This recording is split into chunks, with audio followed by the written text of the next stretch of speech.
नदी को विषाक्त कर दिए जाने के बाद और अंतिम मछली को खा जाने के बाद हम महसूस करेंगे कि पैसे को नहीं खाया जा सकता। जी हाँ, आज ये बात इन्हीं पंक्तियों के साथ अपनी क्लास शुरू कर रहे हैं कि पैसे को खाया नहीं जा सकता। इसका मतलब कि हमें प्रकृति के साथ संतुलन बना के रखना होगा। अगर हमने प्रकृति का अति दोहन कर दिया, अल्पकालिक समृद्धि हो सकती है लेकिन दीर्घकालीन परिणाम बड़े ही दुष्कर होंगे। अल्पकालिक समृद्धि हो सकती है लेकिन दीर्घकालीन परिणाम बड़े ही दुष्कर होंगे। अपन ने अगर प्रकृति के साथ संतुलन नहीं बनाकर रखा, प्रकृति में उपलब्ध संसाधनों का मितव्ययता के साथ उपयोग नहीं किया, उपभोग नहीं किया, तो हमसे बड़ा स्वार्थी कोई नहीं होगा।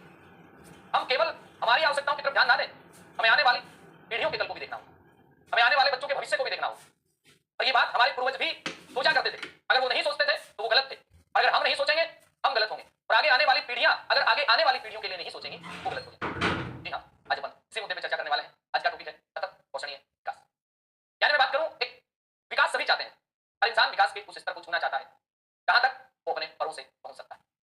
हर इंसान विकास के उच्चतम स्तर को पाना चाहता है। उसकी आकांक्षाएं रुकने का नाम नहीं लेती, उसके उपभोग का स्तर बढ़ता हुआ चला जाता है। और ये चीज शुरुआती दौर में कहीं कोई गलत नहीं थी। लोग चाहते थे, लोग विकास की उच्चतम अवस्था को प्राप्त हो जाते थे, उपभोग का लेवल इतना ज्यादा हो जाता था तो भी कोई दिक्कत नहीं आती थी। लेकिन लगातार अपने पृथ्वी पर बढ़ते हुए जनसंख्या दबाव ने, लगातार बढ़ती हुई जनसंख्या ने और सिकुड़ते हुए संसाधनों ने सोचने पर मजबूर कर दिया पूरे विश्व को कि अगर यही स्पीड रही, अगर यही परिवर्तन होते रहे और हमारे प्राकृतिक संसाधनों की स्थिति दोहन से अगर प्रकृति यूं ही अपना रूप बदलती रही, यूं ही क्लाइमेट में चेंजेस आते रहे, जैसे डायनासोर विलुप्त हो गया, वो प्रकृति इन चेंजेस को झेल नहीं पाया, वो बदलते हुए पर्यावरण के अनुकूल हो नहीं पाया। डायनासोर का विलुप्त होना कोई एक बात नहीं। अभी तक अगर जिस प्रकार से स्पीड रही है प्रकृति में बदलाव की, वो भी नकारात्मक बदलाव, सकारात्मक की बात नहीं कर रहा, तो 2050 तक माना जाता है लगभग 25% से अधिक प्रजातियां पूर्ण रूप से पृथ्वी पर से नष्ट हो जाएंगी और ये जीवन जगत के लिए खतरे की किसी निशानी से कम नहीं होगा। आइए साथियों, आज हम शुरू करते हैं सतत पोषणीय विकास। ये टॉपिक ऐसा होगा जो हमें एक नैतिक प्रश्न को सोचने पर मजबूर भी करेगा। सब्जेक्ट को पढ़ते हैं तो कहीं बहुत सी चीजें ऐसी भी आती हैं उसमें, तो हमें अपने लाइफ में भी जिनको उतारना होता है। आज का टॉपिक कुछ यूं ही, सतत पोषणीय विकास की अवधारणा कब। ये जो आप देख पा रहे हैं अपने सामने, एक मिनट, अच्छा, ये हम देख पा रहे हैं सतत पोषणीय विकास। और सतत पोषणीय विकास की अवधारणा को आगे बढ़ाते हैं तो सबसे पहले मैंने लिखा कि सतत पोषणीय विकास, और सतत पोषणीय विकास नहीं, एक बात विकास से शुरू करो। विकास का मतलब क्या है कि मानव द्वारा अपने उपभोग की जो वस्तुएं हैं उनको बढ़ा देना, अपने जीवन स्तर को उच्च उठा लेना, ये विकास है। और विकास का प्रारंभिक जो दौर था उसमें अर्थव्यवस्था की मजबूती को विकास का पर्याय माना जाता था, प्रारंभ तक यही था। उसके बाद जैसे ही द्वितीय विश्व युद्ध हुआ, उस द्वितीय विश्व युद्ध के बाद भी आर्थिक समृद्धि है, इसको विकास का पर्याय माने जाने लगे। ऐसा करते करते 1960 का दशक आया और 1960 के दशक में लगा कि कुछ पर्यावरणीय चेंजेज आ रहे हैं और वो जो बदलाव आ रहे हैं उन बदलावों के ऊपर विश्व जगत को चिंता होने लगी। और वो जो विश्व जगत को चिंता होने लगी, उस चिंता के बाद 1960 के दशक के बाद में 1970 के दशक में वैश्विक महाशक्तियों ने सोचना शुरू किया। और ऐसा करते करते ही संयुक्त राष्ट्र संघ, क्योंकि 1945 के अंदर बन चुका था, उसके द्वारा 1970 के दशक में चलकर एक ऐसा आयोग बनाया जाता है जो आयोग वैश्विक पर्यावरणीय मुद्दों के ऊपर, बदलते हुए इस पर्यावरण के ऊपर अपनी रिपोर्ट पेश करता है। और उसी रिपोर्ट के आधार पर फिर सतत पोषणीय विकास की अवधारणा चल पड़ती है। और सतत पोषणीय विकास को अगर दो लाइनों में समेटा जा सकता है तो कुछ यूं है कि वर्तमान आवश्यकताओं की पूर्ति, वर्तमान आवश्यकताओं की पूर्ति भविष्य में आने वाली पीढ़ियों की आवश्यकता पूर्ति को ध्यान में रखते हुए की जाए। मतलब वर्तमान में संसाधनों का उपभोग जो है वो भविष्य में आने वाली जो पीढ़ियां हैं उनके उपभोग में कोई बाधा पैदा नहीं हो, बात को ध्यान में रखकर किया जाए। ये इस सतत पोषणीय विकास की मूल अवधारणा है। इसके पीछे एक रिपोर्ट का प्रकाशन हुआ था जिसे ब्रुटलैंड रिपोर्ट कहा जाता है। और पिछली बार अपना प्रश्न तो यहीं से आ गया था कि सतत पोषणीय विकास से संबंधित रिपोर्ट कौन सी है। आप कहेंगे ब्रुटलैंड रिपोर्ट है, ये सतत पोषणीय विकास से संबंधित रिपोर्ट है। आइए देखते हैं इसमें और क्या क्या चीजें बनती। यानी प्रारंभिक जो अवस्था थी उसमें विकास की ही बात, ये विकास की संकल्पना थी। और मैं बात करता हूं द्वितीय विश्व युद्ध के बाद, द्वितीय विश्व युद्ध के बाद, युद्ध के बाद आर्थिक समृद्धि को भी विकास माना जाने लगा, विकास माना जाने लगा। ये बात आपको याद रख लेनी है, कब की बात कर रहा हूं, बिल्कुल। यानी आर्थिक समृद्धि को क्या माना जाने लग गया, विकास माना जाने लग गया, आपको याद। इसके बाद फिर बात करते हैं तो 1960 के दशक में, अपन यूं कह सकते हैं 1960 के दशक में पश्चिमी देशों में पर्यावरणीय जागरूकता आई। और ये जो पर्यावरणीय जागरूकता आई तो यहां लोग चिंता करने लगे। आप कहेंगे लोगों को क्या चिंता, आगे मैं बताता हूं। लोग चिंता करने लगे बदलती हुई प्रकृति को लेकर, लोगों की चिंता थी बदलते हुए वातावरण को लेकर। यहां पर कहें बदलते हुए इस प्रकृति को लेकर, बदलते हुए वातावरण को लेकर के लोगों को चिंता थी। और ये जो बदलते हुए वातावरण को लेकर के चिंता थी, यहीं से मैं कह सकता हूं कि सतत पोषणीय विकास की अवधारणा शुरू, यहीं से मैं बात कर रहा हूं कि सतत पोषणीय विकास की संकल्पना शुरू। सतत पोषणीय विकास की संकल्पना यहां से शुरू हो जाती है। और यहां से शुरू हो जाती है। उसके बाद से बात करते हैं 1970 के दशक में। 1970 के दशक में संसाधनों का पुनर्वितरण। 1970 के दशक में संसाधनों का पुनर्वितरण एवं परिधि तथा समानता के मुद्दों पर चर्चाएं शुरू। और ये जो चर्चाएं शुरू हुई, यहीं से मैं बात करता हूं कि सतत पोषणीय विकास की ओर लोगों का ध्यान आकर्षित होने लगे। संसाधनों का पुनर्वितरण मतलब भाई संसाधन अगर कोई एक व्यक्ति लेके बैठा, एक व्यक्ति के पास ही, एक समुदाय के पास ही, उसे आप सतत पोषणीय समुदाय या समाज नहीं कह सकते। एक व्यक्ति अपने आप केंद्रित विश्व है। जितनी साधन सुविधाएं आपको चाहिए उतनी दूसरे व्यक्ति को भी चाहिए। वो भी जीना चाहता है, इसी प्रकृति में जीना चाहता है, वो कहीं अलग नहीं जीना चाहता। आप अच्छा खाना चाहते हैं, ये भी अच्छा खाना चाहता है। आप अच्छा पहनना चाहते हैं, ये भी अच्छा पहनना चाहता है। आप जो भोग करना चाहते हैं वो ये भी करना चाहता है। इसलिए संसाधनों का पुनर्वितरण हो और वर्धी के साथ समानता देखने को मिले, ऐसे ज्वलंत मुद्दे बन गए 1970 के दशक। जब ये ऐसे मुद्दे बन गए 1970 के दशक में, तो सतत पोषणीय विकास की बात तो आगे चल ही पड़ी। 1970 के दशक में जब बातें हुई, तो मैं बात कर रहा हूं 1968 में एहरलिच नाम का एक विद्वान था, उनकी पुस्तक आती है द पॉपुलेशन बम। ध्यान दीजिएगा 1968 में एहरलिच 1968 में एहरलिच नामक विद्वान की पुस्तक क्या नाम है? पॉपुलेशन बम। एवं 1972 में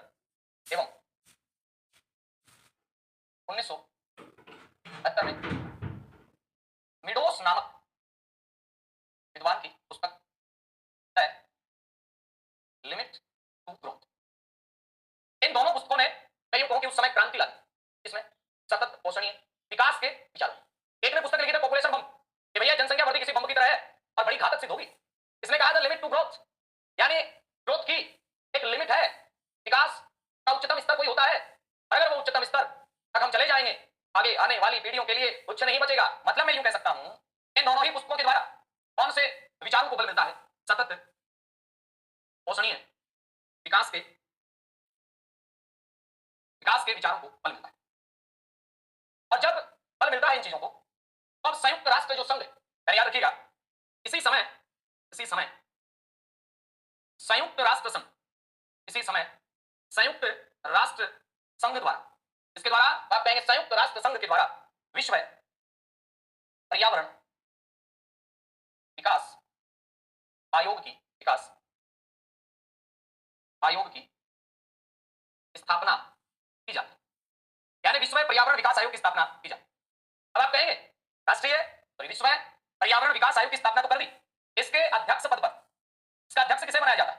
अपन कहेंगे नॉर्वे की प्रधानमंत्री। कहां की प्रधानमंत्री? अपना उत्तर आएगा नॉर्वे की प्रधानमंत्री। नाम था नॉर्वे की प्रधानमंत्री का कैरो हरलेम ब्रटलैंड। ये बंदी का नाम है या बंदे का नाम है? नॉर्वे की प्रधानमंत्री, इसका मतलब बंदी है। कैरो हरलेम ब्रटलैंड या ब्रुटलैंड, इन्हें क्या बनाया जाता है? अध्यक्ष बनाया जाता है। इस काम के लिए विश्व में पर्यावरण विकास आयोग था। तो उस समय विश्व में होने वाले पर्यावरणीय बदलावों की रिपोर्ट प्रस्तुत करने के लिए, उस समय विश्व में संसाधनों के वितरण का एक खाका तैयार करने के लिए, उस समय विश्व के अंदर होने वाले प्रमुख जलवायु परिवर्तनों के लिए उनका अध्ययन करने के लिए एक आयोग बना दिया। आयोग के अध्यक्ष के रूप में नॉर्वे की प्रधानमंत्री कैरो हरलेम ब्रटलैंड को नामित कर दिया। अब इस महिला ने क्या किया? अवर कॉमन फ्यूचर यानी 1987 में रिपोर्ट पेश की।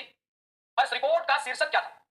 1987 में रिपोर्ट पेश की, इसका जो शीर्षक था वो था अवर कॉमन फ्यूचर। इस रिपोर्ट का शीर्षक था अवर कॉमन फ्यूचर। इतना याद रखिए। यानी इस रिपोर्ट का शीर्षक क्या था? आप कहेंगे अवर कॉमन फ्यूचर। सुनिएगा मेरी बात, इसे कहते हैं हमारा साझा भविष्य, हमारा साझा भविष्य। और ये जो रिपोर्ट थी, ये चूंकि ब्रटलैंड के द्वारा प्रस्तुत की गई थी, अतः इसी रिपोर्ट को किस नाम से आप कहेंगे? इसी रिपोर्ट को ब्रटलैंड रिपोर्ट के नाम से जाना जाता है। सीधा प्रश्न ये भी आ सकता है कि ब्रटलैंड रिपोर्ट का संबंध किससे है? आप कहेंगे सतत पोषणीय विकास से। यानी सतत पोषणीय विकास के विचारों को बल मिला, इसके बाद में ये प्रक्रिया हुई, फिर ये अध्यक्ष बने, फिर ये रिपोर्ट आई। तो इस रिपोर्ट का सीधा संबंध किससे है? तो आप कहेंगे सतत पोषणीय विकास से संबंधित। किससे संबंधित है? सतत पोषणीय विकास की जो अवधारणा है, ये मुख्य रूप से ये कहां पे आके पूरी होती है? तो आपका जवाब आएगा ब्रटलैंड रिपोर्ट में आकर के अवधारणा पूरी। चलिए लिखिएगा।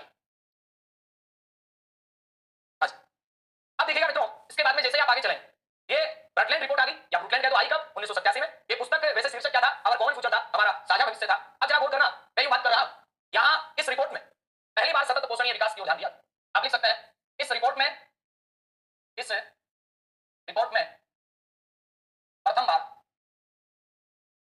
सतत पोषणीय विकास शब्द को जगह दी गई, जगह दी गई और कहा गया, क्या कहा गया?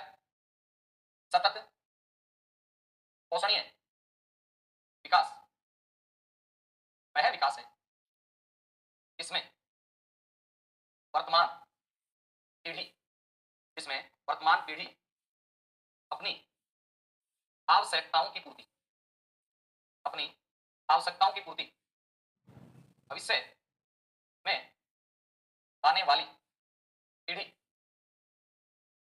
की आवश्यकताओं की पूर्ति में बिना नुकसान पहुंचाए या भविष्य में आने वाली पीढ़ी की आवश्यकताओं की पूर्ति में बिना नुकसान पहुंचाए या बिना रुकावट के विवेकपूर्ण उपयोग से की जाए। यानी इसमें मेन जो बात निकल के आ रही है वो क्या निकल गया? सतत पोषणीय विकास एक वो विकास है जिसमें वर्तमान पीढ़ी अपनी आवश्यकताओं की पूर्ति भविष्य में आने वाली पीढ़ी की आवश्यकताओं की पूर्ति में बिना नुकसान पहुंचाए या बिना रुकावट के विवेकपूर्ण उपयोग से करे, उसे आप क्या कहते हैं? आपका जवाब बनेगा उसे आप कहेंगे सतत पोषणीय। इसमें दो चीजों पे बल दिया गया, एक आवश्यकताओं पे और एक इसमें बल दिया गया है भविष्य के हितों। यानी मैं बात कर सकता हूं कि इस अवधारणा में भविष्य के हितों के साथ वर्तमान आवश्यकता पूर्ति, यानी आवश्यकता और साथ में भविष्य, ये दोनों शब्द इसमें भविष्य की बात भी है और वर्तमान आवश्यकता पूर्ति की बात, और ये बात है पर्यावरण की बात भी है और विकास भी। यानी मैं यूं कह सकता हूं पर्यावरण का ध्यान रखते हुए विकास, पर्यावरण का ध्यान रखते हुए विकास हो, पर्यावरण का ध्यान रखते हुए विकास, ये बात आपको याद है। इसका ध्यान रखते हुए, पर्यावरण का ध्यान रखते हुए जब विकास होगा उसे आप क्या कहेंगे? उसे आप कहेंगे सतत पोषणीय विकास। इसके बाद में हम जब भी निर्णय लें, जब भी विकास की बात आती है, तीन चीजों को देखें। समाज पर क्या प्रभाव पड़ेगा अपने निर्णय से, अपने निर्णय से पर्यावरण पर क्या प्रभाव पड़ेगा और अपने निर्णय से अर्थव्यवस्था पर क्या प्रभाव पड़ेगा, इन तीनों बातों को ध्यान रखें। और ये तीनों आयाम एक दूसरे से लिंक है, जुड़े हुए। अपने जो भी निर्णय ले रहे विकास के स्तर को पाने के लिए, उसके निर्णय लेने के बाद समाज पर क्या प्रभाव पड़ा, पर्यावरण पर क्या प्रभाव पड़ा और इकोनॉमिक पर क्या प्रभाव पड़ा। अगर इन तीनों में से एक भी छूट गया तो वहां विकास की अवधारणा पूरी नहीं होगी। और खासकर सतत पोषणीय विकास, पर्यावरण पर भी नेगेटिव इफेक्ट नहीं पड़े, समाज पर भी कोई नेगेटिव इफेक्ट नहीं पड़े, इकोनॉमिक भी सही तरह से गति करे, रन करे, अब जाके सतत पोषणीय विकास होगा। यानी मैं ये बात करता हूं कि समाज, पर्यावरण, आर्थिक, इन तीनों चीजों, समाज, पर्यावरण, आर्थिक, तीनों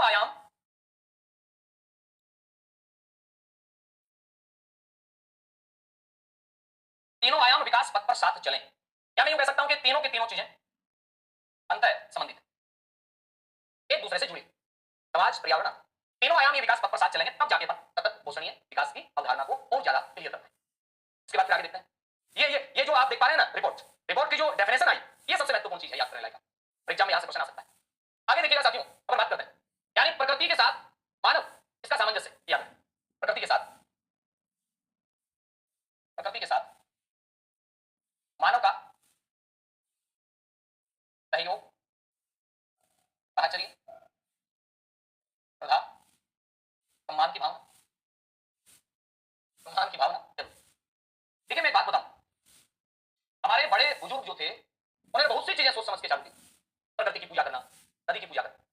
अब लोग ज्यादा पढ़े लिखे, वो कहते हैं गाय की नदी की पूजा, डोंगरे पीपल की पूजा, डोंगरे नीम की पूजा, डोंगरे आंवले की पूजा, डोंगरे बरगद की पूजा। अरे भाई वो किसी न किसी तरीकों से प्रकृति को संरक्षित रखना चाहते थे।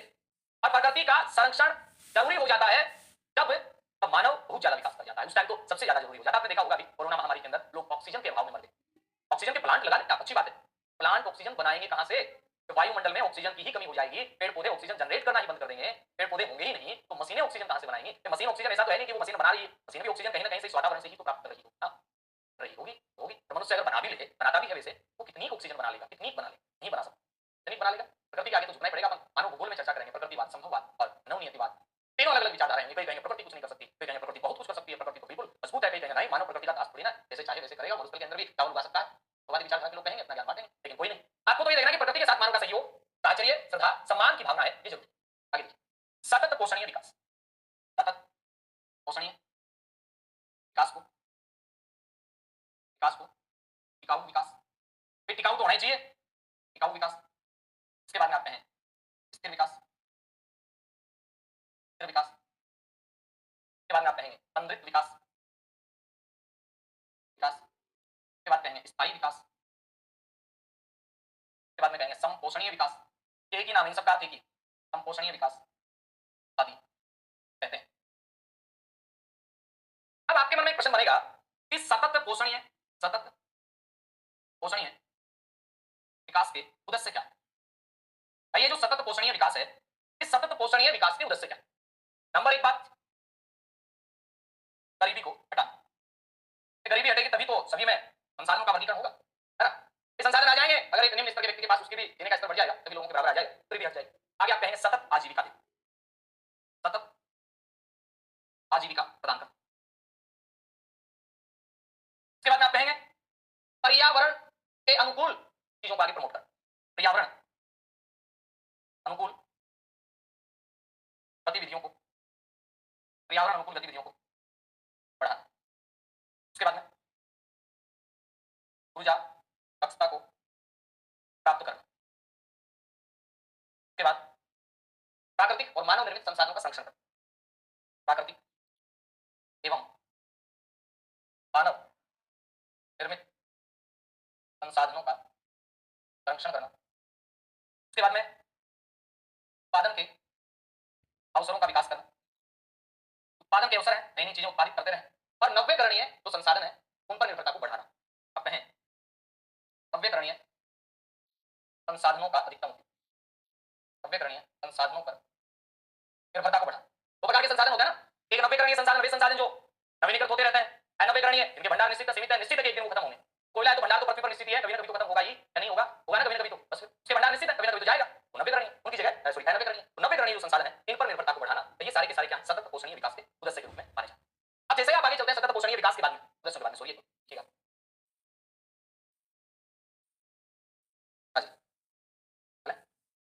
अब देखिएगा साथियों, इसके बाद में बात आती है कि सतत पोषणीय विकास के बारे में आपने देखा, इसके उद्देश्य। अब बात आई कि सतत पोषणीय जो विकास है उसके मूलभूत विचार क्या है।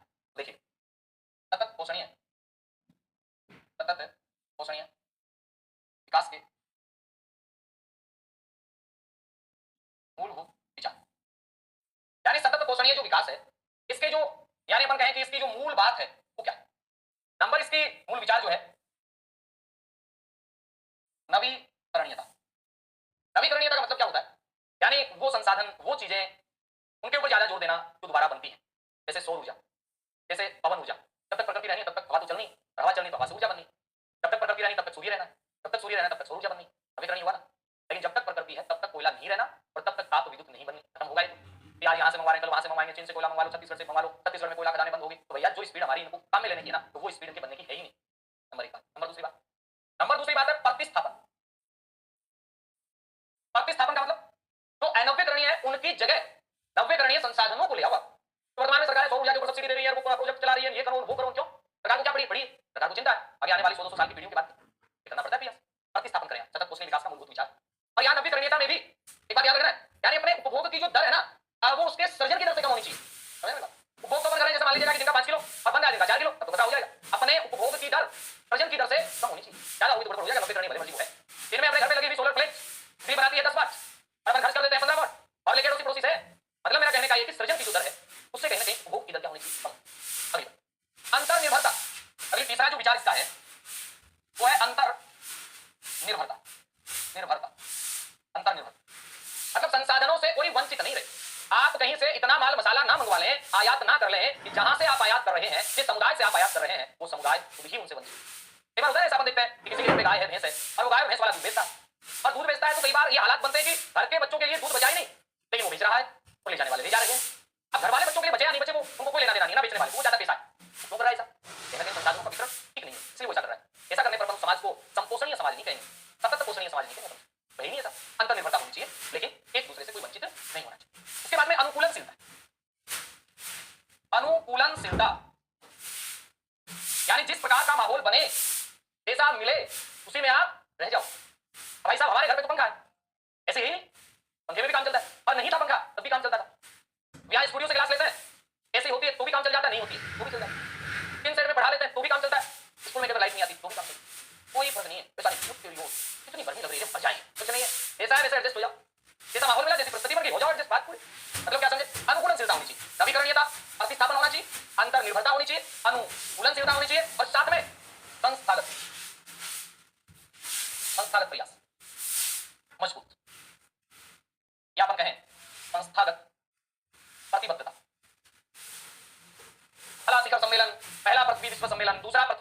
तीसरा कर दो, पांचवा कर दो, बातों को मानो मत, मीटिंग करके चाय पानी नाश्ता करके चले जाओ, हो गया सम्मेलन पूरा, आज फलाने की मीटिंग होगी, आज ब्रिक्स का सम्मेलन हुआ, आज सक्सेस का हुआ, आज क्वाड का हुआ, आज नाटो का, पाटो का, चाटो का सम्मेलन हो गया, यही नहीं।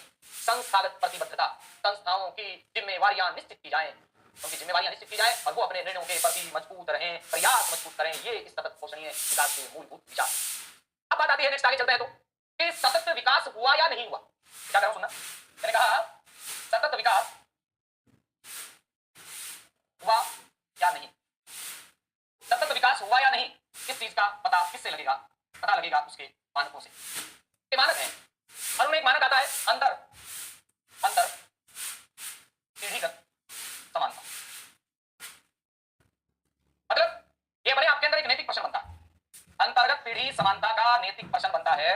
मैं एक सीधे उदाहरण से बता दूं आपको, ये हमारे पिताश्री हैं, ये हम स्वयं हैं, और ये हमारे पुत्र या पुत्री। ये तीन पीढ़ियां हैं, एक पीढ़ी ये, एक पीढ़ी ये, और इन तीनों चीजों को, तीनों पीढ़ियों को सोचना पड़ेगा। अगर ये भाई साहब पिताश्री ये हमारे लिए सोचेंगे तो हमें इनके लिए सोचना पड़ेगा। यानी ये भी सोचते थे, पीछे वाली पीढ़ियां भी सोचती थी, सोचना चाहिए था, नहीं सोचती थी। वर्तमान पीढ़ी भी सोच रही है इस प्रश्न को लेकर, अभी समानता रही, और आगे आने वाली पीढ़ियां भी सोचें। और इन तीनों में समानता मतलब, जब भाई साहब अपन ने जन्म लिया, अपनी जब आंखें खुली, अपने को जैसी प्रकृति मिली, अपने को जैसा माहौल मिला, अपने को जैसा पर्यावरण मिला, अगर उससे प्लस करके हम इनको देके जाते हैं तो वाही वाही है। प्लस नहीं करें, जैसा मिला वैसा तो सौंपते जाओ। आप तो सरकार को घाटे में सौंपते चले जाते हो, कितना मिला उतना तो सौंपो इनको, जितना मिला उससे घाटे में सौंप दिया तब गड़बड़, जितना मिला उस घाटे से उभार कर सौंप दिया तब भी अच्छा है। मतलब मैं क्या कहना चाहूं समझ रहे हैं, जैसी प्रकृति में आप जन्म ले रहे हैं जैसी प्रकृति आप आने वाली पीढ़ियों के लिए छोड़। और इसमें अंतर जो पीढ़ीगत समानता है, इसमें नंबर एक बात आती है, विकल्पों का संरक्षण किया जाए। विकल्पों का संरक्षण यानी आने वाली पीढ़ी अपने तरीके से जी सके, जीवन यापन कर सके। यह है विकल्पों का संरक्षण। ऐसा नहीं आगे आने वाली पीढ़ी तो पीछे वाली समस्याओं का समाधान खोजते खोजते मर जाए। विकल्पों का संरक्षण कहां हो, उसके लिए ऑप्शन छोड़िएगा। क्या तेरे पास ये वातावरण है, इनमें से तू जैसा चाहे वैसे जी, तभी अंतर पीढ़ीगत समानता रहेगी, एक पीढ़ी से दूसरी पीढ़ी में समान। नंबर दूसरी बात क्या करना पड़ेगा हर पीढ़ी को, गुणवत्ता का संरक्षण। अभी मैं कह रहा था ना, जैसे माहौल में आपने आंखें खोली है, कम से कम वैसा माहौल तो छोड़ के जाए, प्राकृतिक गुणवत्ता को बनाए रखें, यानी पर्यावरण की जो गुणवत्ता उसको बनाए रखें। और नंबर सी, अधिशेष का संरक्षण। और अधिशेष का संरक्षण का मतलब क्या समझेंगे, तो विरासत आपको मिली, उस विरासत को संरक्षित करें और आने वाली पीढ़ी को स्थानांतरित करें। पुरानी पीढ़ी से मिली विरासत लिख देते हैं, मिली विरासत का उपयोग करते हुए आगे आने वाली पीढ़ी को सुरक्षित रूप में सौंप दें। ये हमारी नहीं है, जमीनें जायदाद मकान घोड़ी कपड़े सारी दुनियादारी है, तो जाओगे ना, यूं ही जाओगे, तो कुछ कर जाओ आगे आने वाली पीढ़ियों के लिए। बोले सर क्यों, फिर ये मोह माया का चक्कर है, क्यों क्लास लगा रहे हो, छोड़ो सारा, यूं ही तो जाना ही है, करना पड़ता है, करना पड़ता है। इसके लिए पीढ़ीगत समानता की, यहाँ में अंतर तो भी करना पड़ेगा, यहाँ में अंतर तो भी करना, ये तो अंतर पीढ़ीगत समानता का पूरा करने के लिए करना ही होगा ना। तो ये चीजें हैं तीन, विकल्पों का संरक्षण, गुणवत्ता का संरक्षण और अधिशेष का संरक्षण। चले आगे देखिए प्रश्नों को आगे।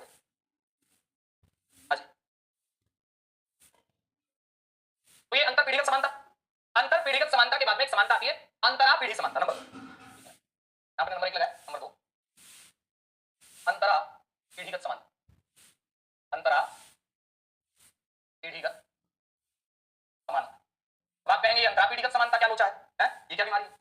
अंतरा पीढ़ीगत समानता का मतलब है कि वर्तमान जो मानव समुदाय है, वर्तमान जो मानव समुदाय है उस मानव समुदाय के अंदर भी समानता रही। यानी वर्तमान मानव समुदाय, क्या समुदाय कर दो, वर्तमान मानव समुदायों के बीच, पारदर्शी के बीच संसाधनों का पारदर्शी, क्या पारदर्शी वह, पारदर्शी वह न्याय संगत वितरण। और इसमें ना एक बात याद रखनी है हमेशा हर व्यक्ति को, सभी मनुष्यों की आवश्यकताएं समान हैं, सभी मनुष्यों की आवश्यकताएं समान हैं। मैंने जीवन जीने के स्तर की बात नहीं की है, मैंने मूलभूत आवश्यकताओं की बात की है, वो सभी के समान है। रोटी सबको चाहिए, कपड़ा सबको चाहिए, मकान सबको चाहिए, घर सबको चाहिए, साफ जल सबको चाहिए। ऐसा तो नहीं आपको पिएंगे वाटर वो 3000 रुपए की बोतल आती है 1 लीटर की वो, और मैं पीऊंगा वाटर वो जो गांव के सामान्य नल में आता है, वो भी कभी आता है कि नहीं आता पता ही नहीं। सभी मनुष्यों की आवश्यकता है। लैंगिक समानता, तब पता चलेगा सतत पोषणीय विकास हुआ है या नहीं हुआ है। पहली सभी के बीच बराबर लेवल पे चल रहा है। और लैंगिक समानता, लैंगिक समानता यानी जिस प्रकार से पुरुषों के अंदर बंटवारा समान होना चाहिए, उसी प्रकार से पुरुष और महिला के जो काम है, जो कार्य कर रहे हैं, उनके अनुपात में उनकी आवश्यकताओं की पूर्ति हो रही है या नहीं हो रही। महिलाएं जितना काम करती है जिस अनुपात में, उस अनुपात में उनकी आवश्यकताओं की पूर्ति हो रही है या नहीं हो रही। अगर हो रही है तो विकास सतत पोषणीय है, और नहीं हो रही तो नहीं। उसके बाद में वहन क्षमता, वहन क्षमता यानी कोई भी अपनी संपदा है, उसके अधिकतम प्रयोग की कैपेसिटी है, क्षमता है। कोई भी पदार्थ है, संपदा है, अधिकतम से अधिकतम इसका इतना उपयोग हो सकता है। गाड़ी लेके चलते हैं तो अधिकतम कितनी दौड़ सकती है, उतनी तो दौड़ाएंगे, उससे ज्यादा थोड़ी दौड़ाएंगे। तो वहन जो क्षमता है ये अधिक से अधिक कितनी है किसी भी चीज की। अगर आप वहन क्षमता तक पहुंच गए, तब पोषणीय विकास नहीं है, उससे नीचे रहोगे, क्योंकि भविष्य वाली पीढ़ियों को भी क्या करना बचा के रखना है। ये बात आगे फिर बात आती है कि सतत पोषणीय विकास जो है, विकास को प्राप्त करने के लिए रणनीतिक उपाय आप यूं कह सकते हैं। सतत पोषणीय विकास को प्राप्त करने हेतु उपाय। नंबर 1, ऊर्जा के गैर परंपरागत स्रोतों को बढ़ाना। ऊर्जा के गैर परंपरागत स्रोतों को बढ़ावा, यानी ऊर्जा के जो गैर परंपरागत स्रोतों को बढ़ावा देना, ये इसका उपाय हो सकता है। नंबर 2 पे उपाय हो सकता है स्वच्छ ईंधन का उपयोग करना। स्वच्छ ईंधन का उपयोग, अब चाहे वो घरेलू ईंधन के रूप, अब चाहे वो आप प्राकृतिक गैस लें या और कोई दूसरा रूप लें, लेकिन अपने गांव में तो लकड़ी जलाते हैं, गोबर के उपले जलाते हैं, काम चलता है, लेकिन वो स्वच्छ नहीं है, पूर्ण दहन उसका हो नहीं पाता है, वो प्रकृति के लिए खतरा है। आगे नंबर तीसरी बात आती है पारंपरिक ज्ञान एवं व्यवहार को बढ़ावा। पारंपरिक ज्ञान एवं व्यवहार को बढ़ावा, यह भी सतत पोषणीय विकास। पर्यावरण हितैषी कार्यों को अपनाना, तकनीकों को अपनाना, यानी ऐसी टेक्निक अपनाई जाए जो पर्यावरण हितैषी। उसके बाद नेक्स्ट, जनसंख्या वृद्धि को कम करना। जनसंख्या वृद्धि को क्या करना, आप कहेंगे कम करना। उसके बाद में नेक्स्ट, पारिस्थितिकी का संरक्षण, पारिस्थितिकी का संरक्षण करना, ये भी हो सकता है। और उसके बाद में आप कह सकते हैं लास्ट में स्थानीय स्तर पर, राष्ट्रीय स्तर पर, अंतरराष्ट्रीय स्तर पर प्रयास करना। स्थानीय, राष्ट्रीय, अंतरराष्ट्रीय स्तर पर प्रयासों की मजबूत और शासन की प्रतिबद्धता ये होनी चाहिए। ये तमाम इसके अलावा भी छोटे मोटे हो सकते हैं, लेकिन ये सतत पोषणीय विकास को प्राप्त करने हेतु मुझे उपाय सुझाए गए जो आपको याद करने लिखिएगा आगे देखिए। बस चलिए आगे। अब देखिएगा इसके बाद बात आती है कि अब इस विकास को लेकर के कुछ एक रणनीतियां होती हैं। सतत पोषणीय विकास से संबंधित सम्मेलन, सबसे पहला महत्वपूर्ण सम्मेलन हुआ प्रथम पृथ्वी सम्मेलन। कब हुआ, 1992 में। कहां हुआ, रियो डी जेनेरियो में। सतत पोषणीय विकास के लिए सम्मेलन होता है और उसमें एजेंडा 21, ये सतत पोषणीय विकास के लिए बड़ी 300 प्रश्नों की योजना आप कहेंगे। सतत पोषणीय विकास हेतु वैश्विक कार्य योजना। सीधा सीधा प्रश्न तो यूं आ जाए कि हुआ कब सम्मेलन, आप कहेंगे प्रथम पृथ्वी सम्मेलन 1992 में हुआ, रियो डी जेनेरियो में। है कहां पे रियो डी जेनेरियो, मैं यहां लिख देता हूं कि ब्राजील के अंदर पहला सम्मेलन यही हुआ था। और इसमें सतत पोषणीय विकास के लिए वैश्विक कार्य योजना बनाई जाती है और इस कार्य योजना में तो केंद्र बिंदु रहता है। अब वो केंद्र बिंदु कौन रहता है, तो आप कहेंगे मानव, यानी प्रकृति के साथ सामंजस्य। मैंने क्या कहा, प्रकृति के साथ सामंजस्य रखते हुए विकास, सामंजस्य रखते हुए पोषणीय विकास करना है, लेकिन विकास का केंद्र बिंदु कौन है, मानव। और इस सम्मेलन में मुख्य रूप से तो जैसे विकसित देशों की चली, विकासशील देशों के विचारों की कोई सुनने वाला था ही नहीं। विकासशील देशों ने तो आवाज उठाई, भैया कुछ उपभोग का, कुछ उत्पादन का, इनका स्तर कम किया जाए, ये नहीं माने तो नहीं माने। आगे आपको ध्यान देना है, यहां पर एक बात और निर्णय लिया गया कि आगे वाले 5 वर्ष बाद में समीक्षा करें, और समीक्षा के नाम पर मुकाबला बनाया जाता है। हालांकि प्रयास किए गए हैं, अपन इनको पूर्णतः नकार नहीं रहे हैं। द्वितीय पृथ्वी सम्मेलन और द्वितीय जो पृथ्वी सम्मेलन है ये ठीक 5 वर्ष बाद में होता है, 1997 में। कहां होता है, आप कहेंगे न्यूयॉर्क में। समीक्षा की जाती है। उसके बाद फिर आगे चले तो तृतीय पृथ्वी सम्मेलन होता है। आप कहेंगे तृतीय पृथ्वी सम्मेलन कब होता है, ये 2002 में होता है। पृथ्वी सम्मेलन कब होता है? तो भाई साहब आप कहेंगे तीसरा पृथ्वी सम्मेलन 2002 में होता है। कहां होता है? जोहान्सबर्ग में। और इसमें जो मुख्य विषय था ना वो सतत पोषणीय विकास। इसका जो मुख्य विषय था ये क्या था? सतत पोषणीय विकास। और इसका मुख्य विषय जो सतत पोषणीय विकास था साथियों, अब ध्यान देना, इसीलिए इस सम्मेलन को सतत पोषणीय विकास सम्मेलन के नाम से भी जानते हैं, तो याद कर लेना। अतः इसे सतत पोषणीय विकास शिखर सम्मेलन है। अब एक बात और ध्यान दे लेना, कहां किया गया? जोहान्सबर्ग में। अब ये रियो में कब हुआ? आप कहेंगे 92 में, और 92 के ठीक 10 साल बाद में हो रहा है, इसलिए इस सम्मेलन को रियो प्लस 10 भी कहते हैं। यानी रियो प्लस 10 का मतलब रियो के 10 साल बाद में सम्मेलन हो रहा है। भैया कहां पे हुआ? जोहान्सबर्ग में। 5 साल बाद में समीक्षा करने के नाम पर कहां हुआ? न्यूयॉर्क। फिर आगे वो होगा 20 वर्ष बाद में प्लस 20, 2002 में होगा, 2012 में होगा। कहां पे? ब्राजील। ये लिखिएगा आप। हाँ जी,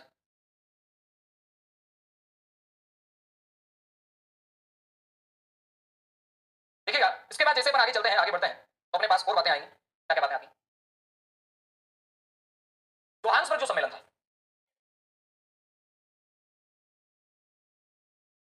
कब हुआ? 2002 में। इसमें भारत ने एक आवाज उठाई। भारत की तरफ से एक स्टेटमेंट दिया गया क्या? कि भैया अधिकतम जो उत्पादन है और अधिकतम जो उपभोग है इसको कम किया है। अधिकतम उत्पादन व अधिकतम उपभोग को कम किया है, कम किया जाए। ये किसने कहा? तो आप कहेंगे भारत ने। और विकसित जो देश है ना, उनका अगर देखा जाए तो उनका जो उपभोग लिमिट है वो बहुत ज्यादा है। आज अगर अमेरिका के बराबर विश्व के हर देश का उपभोग स्तर पहुंच जाए, पूरी पृथ्वी छोटी पड़ जाएगी, संसाधन बनाए ही नहीं जा सकते। क्या कह रहा हूं, सुनना मेरी बात। अगर आज अमेरिका के उपभोग स्तर के बराबर पूरे विश्व का उपभोग स्तर पहुंच जाए, पूरी पृथ्वी छोटी पड़ जाएगी, लेकिन संसाधन नहीं बनाए जा सकते। इसलिए विकासशील देशों ने आवाज उठाई, मुख्य रूप से कौन सी आवाज उठाई? भैया इनके अधिकतम उत्पादन और अधिकतम जो उपभोग है इसको कम किया जाए। ये पोषणीय नहीं है। ये क्या नहीं है? ये पोषणीय नहीं है। अगर इनको कम नहीं किया तो ये पोषणीय नहीं है। ये आवाज उठाई विकासशील देशों ने, लेकिन विकासशील देशों की सुनने वाला कौन था? विकसित देशों ने कहा नाम बबूना। हाँ, हम अपने उपभोग के स्तर को बरकरार रखेंगे। हाँ, 10 साल के लिए कार्य योजना बना लो, उसमें हम आपके साथ हैं, लेकिन उपभोग का स्तर हमारा कोई नहीं।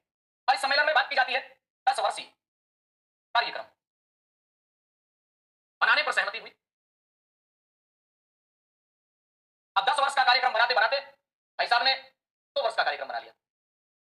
मिलेनियम डेवलपमेंट गोल, यहां पर एमडीजी, ये एमडीजी निर्धारित किए।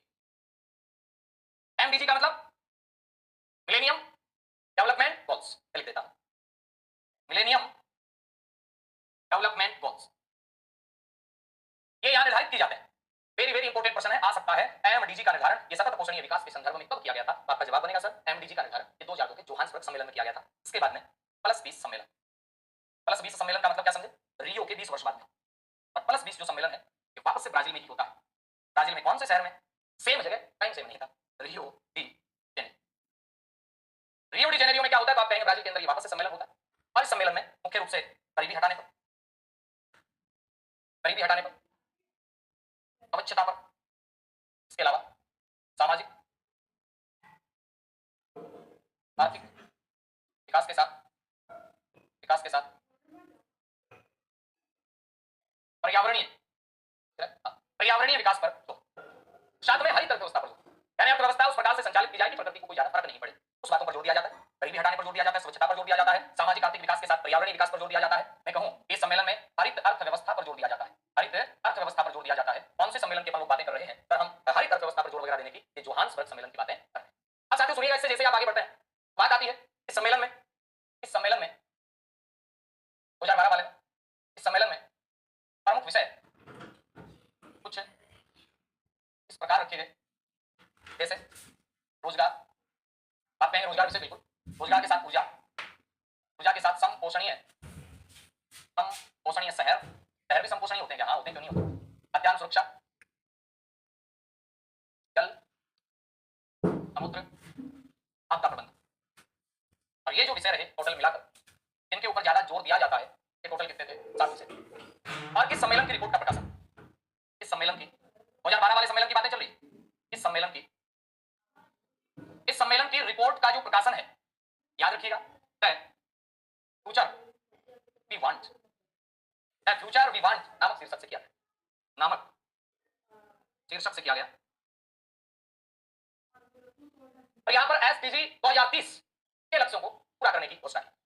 एसडीजी सस्टेनेबल डेवलपमेंट गोल्स, सतत विकास लक्ष्य, इसकी जगह एमडीजी की जगह, यानी यहां पर अब एमडीजी की जगह एसडीजी के ऊपर गौर किया गया और एसडीजी का टारगेट वर्ष रखा गया 2030 कि 2030 तक हमें 17 लक्ष्यों को पूरा करना है। कितने लक्ष्यों को? 17 लक्ष्यों को 2030 तक पूरा करना है। हालांकि कथन तो यूं कहा गया कि जहां से एमडीजी समाप्त होंगे वहां से एसडीजी चलेंगे, लेकिन एमडीजी भी पूरी तरीके से अब नहीं कह सकते हैं कि प्राप्त नहीं किए जा सके थे। इसलिए अब शॉर्ट के रूप में ही बात कर लें। एस का मतलब शॉर्ट नहीं है, एस का मतलब सस्टेनेबल डेवलपमेंट गोल्स की चर्चा हुई, सतत विकास लक्ष्यों की चर्चा होती है कि 2030 तक हमें इन 17 लक्ष्यों को पूरा करना है। और 2030 तक जो 17 लक्ष्य है वैसे काम के तो नहीं है, लेकिन मैं आपके लिए लेकर आया हूं, क्या पता कोई साइट पूछ लिया जाए। और प्रश्न पूछने का इनमें जो सिस्टम रहेगा वो लक्ष्य के नंबर से रहेगा, उसमें आपसे पूछा जा सकता है लक्ष्य का नंबर। ये देखिएगा, जैसे पहले नंबर पे रखा गया कि गरीबी के सभी रूपों की पूरे विश्व से समाप्ति। नंबर 1 में बात कर रहा हूं कि एसडीजी जो 17 है ये क्रम से है, जैसे लिखे गए वैसे ही। एक नंबर पे जो रखा गया कि गरीबी के सभी रूपों की पूरे विश्व से समाप्ति करनी है, गरीबी रहनी नहीं चाहिए 2020। नंबर 2 रखा गया कि भूखमरी की समाप्ति, खाद्य सुरक्षा की गारंटी, बेहतर पोषण और टिकाऊ कृषि को बढ़ावा देना। नंबर 3 बात, सभी आयु के लोगों में स्वास्थ्य, सुरक्षा और स्वस्थ जीवन को बढ़ावा ये मिलना चाहिए। 4 नंबर वाला वेरी वेरी इंपॉर्टेंट, अभी जो योजनाएं चल रही है ना, रमसा समसा, ये सारी की सारी ये इसी के तहत चल रही है। पहले ऐसे और रमसा चलता था, समग्र शिक्षा अभियान चला दिया समसा, तो ये सारा समसा इसी के तहत चल रहा है कि समावेशी शिक्षा, न्याय संगत शिक्षा हो, गुणवत्ता युक्त शिक्षा हो, और गुणवत्ता युक्त शिक्षा के साथ साथ सभी को, यानी हर वर्ग को, चाहे वो कोई भी हो, इन सभी को सीखने का अवसर देने वाली हो। तभी तो समावेशी, समाज के सभी वर्गों को शामिल करते हुए न्याय संगत तरीके से, गुणवत्ता युक्त तरीके से इन सभी को सुनिश्चित करने के लिए शिक्षा दी जाए और सभी को समान अवसर मिले। ये 4 नंबर का एसडीजी टारगेट है, लक्ष्य। 5 नंबर, लैंगिक समानता प्राप्त करने के साथ ही महिलाओं और लड़कियों को सशक्त बनाना है। लैंगिक समानता तो आप क्या पता स्थापित कर देंगे, लेकिन इनको सशक्त बनाना है, इनको आत्मनिर्भर बनाना है। तभी तो मैं कहता हूं, हे वीर बालिकाओं पढ़ लो, आत्मनिर्भर बन जाओगी। अब आप क्लास को लड़के भी देख रहे हैं, लड़कियां भी देख रही हैं, महिलाएं भी देख रही हैं। फिर कहता हूं महिलाओं के लिए, लड़कियों के लिए, नौकरी लग जाओ, लगने के बाद की लाइफ में और बिना नौकरी की लाइफ में दिन रात फर्क रहता है, स्पेशल महिला वर्ग की। ये तो तभी महसूस कर पाओगे जब जॉब लग जाए, समझ रहे हो ना। ऑल द बेस्ट, कीजिएगा तैयारी, मेहनत में कमी नहीं छोड़नी है, आप कर सकते हैं और करके रहेंगे, ठीक है। अगली बात 5 नंबर का हो गया। पहले नंबर पे कि पूरा जो विश्व से गरीबी हटा देनी है, गरीबी हटेगी तो भुखमरी हट जाएगी, भुखमरी हटेगी तो स्वास्थ्य अच्छा हो जाएगा, स्वस्थ माहौल मिलेगा तो शिक्षा भी होगी, और शिक्षा होगी तो लैंगिक समानता अपने आप ही आ जाएगी। दिक्कत है, पास तो हो गए। आगे छठा है सभी के लिए स्वच्छता और पानी के सतत प्रबंधन को सुनिश्चित करना। देखो और देखना, सस्ती हो, विश्वसनीय हो, टिकाऊ हो और आधुनिक ऊर्जा सभी तक पहुंचे, इसलिए माफ कर दिया गया। सभी के लिए निरंतर समावेशी सतत आर्थिक विकास पूर्ण और उत्पादक रोजगार हो, बेहतर कार्य करने को बढ़ावा दें, ये भी इनमें शामिल है। सरकारी काम भी करेंगे। लचीले बुनियादी जो ढांचे हैं, समावेशी और सतत औद्योगिकरण को बढ़ावा देना, और देशों के मध्य और देश के भीतर असमानता है। देशों में भी असमानता है, कई देश बेचारे से बिल्कुल भूखे, चाहिए उनके पास, लेकिन फिर भी खुश जरूर है। अपन खुश नहीं रहते, वो कम इकोनॉमी होते हुए भी खुश रहते हैं। ये आगे इसके बाद फिर आगे चले अपन 6 नंबर की बात में, तो सुरक्षित, लचीले और टिकाऊ शहर और मानव वस्तुओं का निर्माण करना। 12 नंबर, स्थायी खपत और उत्पादन पैटर्न को सुनिश्चित करना। खपत है वो भी एक फिक्स रहे, स्थायी रहे, और उत्पादन का पैटर्न है वो भी एक फिक्स रहे। और ये वाला वेरी इंपॉर्टेंट 13 नंबर का है, जलवायु परिवर्तन और उसके प्रभावों से निपटने के लिए तत्काल कार्यवाही करना, ये भी एसडीजी में शामिल है। स्थायी सतत विकास के लिए महासागर समुद्री संसाधनों का संरक्षण करना और उनका उपयोग करना, ये भी सतत पोषणीय विकास का एक लक्ष्य है। और सतत उपयोग को बढ़ावा देने वाली स्थलीय पारिस्थितिकी प्रणालियां, इनको सुरक्षित करना। वेटलैंड वगैरह घोषित की जाती है, इसी के तहत है। उसके बाद में बात कर रहा हूं भूमि क्षरण है, जैव विविधता के बढ़ते नुकसान को रोकने का प्रयास करना, वन्यजीव अभयारण्य घोषित करना, टाइगर प्रोजेक्ट घोषित करना, ये सारे एसडीजी में है। इसके बाद फिर लास्ट बात आती है इस सतत विकास के लिए शांतिपूर्ण और समावेशी समितियों को बढ़ावा देने के साथ ही सभी इस प्रॉपर्टी में प्रभावी जवाबदेहपूर्ण बनाना, ताकि सभी के लिए न्याय सुनिश्चित हो सके, ताकि सभी के लिए न्याय सुनिश्चित हो सके, ये भी आपको ध्यान रखना है। और सतत विकास के लिए वैश्विक भागीदारी को पुनर्जीवित करने के अतिरिक्त कार्यान्वयन के साधनों को क्या करना, मजबूत बनाना, तो ये भी इसी के अंतर्गत आ जाए, ठीक है। तो ये थी बातें अपने आज की क्लास की। बाकी करते हैं नई क्लास में जल्दी ही। 17 लक्ष्य हैं, 17 लक्ष्यों को एक बार लिखिएगा और फिर रिपीट कीजिएगा, ज्यादा कोई इंपॉर्टेंट नहीं है इसलिए बताए हैं। बाई चांस क्वेश्चन आ जाए तो बाई चांस वाला मैं कोई मौका छोड़ना नहीं चाहता, मैं छोड़ना चाहता हूं नो चांस। ऐसा नहीं हो कि बाई चांस एक चीज और पढ़ लेते, ऑलरेडी अपन पढ़ लेंगे, कोई दिक्कत नहीं, तो और आधे घंटे की बात है। शिक्षा में 1% सही होगा, मैं कई लोगों से आगे लेके जाएगा। जय हिंद, जय भारत।